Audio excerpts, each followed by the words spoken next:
मानव विकास की पूरी यात्रा इस तथ्य को स्पष्ट करती है कि उसकी वास्तविक प्रगति केवल भौतिक या बौद्धिक क्षेत्र तक सीमित नहीं है। आज के युग में जब विज्ञान और तकनीक ने जीवन को सुविधाजनक बनाया है, तब भी मनुष्य के भीतर शांति और संतुलन की खोज जारी है। यह खोज तब पूर्ण होती है जब कर्म में श्रद्धा, ज्ञान में विनम्रता और भक्ति में आत्मसमर्पण का भाव जुड़ जाता है। इसलिए मानव जीवन का चरम उद्देश्य बाहरी उपलब्धियां नहीं, बल्कि आत्मिक उत्कर्ष है, जहां मनुष्य अपने सीमित मैं से ऊपर उठकर उस अनंत चेतना का अनुभव करे जो उसके अस्तित्व का मूल है। इच्छा मानव जीवन की सबसे प्रबल प्रेरणा है।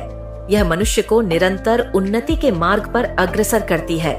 जब उसने अपने जीवन को बेहतर बनाने का संकल्प लिया, तब पाया कि उसकी प्रगति में अनेक व्यक्तिगत और सामाजिक खामियां बाधक हैं। इन सीमाओं से मुक्ति पाने का प्रयास ही उसकी उत्क्रांति की शुरुआत बना। मानव अस्तित्व त्रिपक्षीय है, भौतिक, मानसिक और आध्यात्मिक। प्रारंभिक युग में मनुष्य का ध्यान केवल पहले 2 क्षेत्रों पर केंद्रित रहा।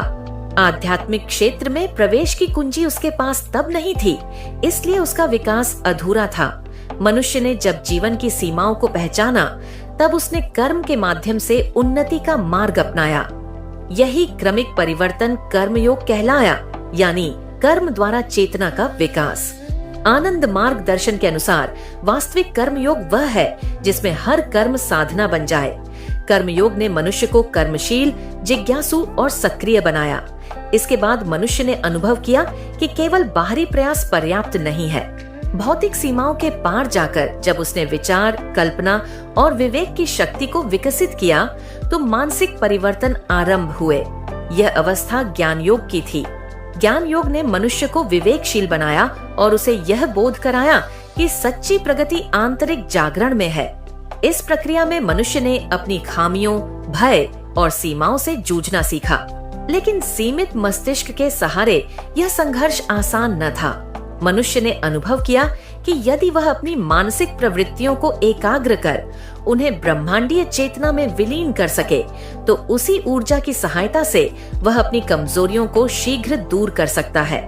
यही विचार भक्ति योग के रूप में प्रकट हुआ। भक्ति मार्ग केवल पूजा का नहीं, बल्कि आत्मा और ब्रह्मांड के बीच प्रेम व एकत्व का मार्ग है।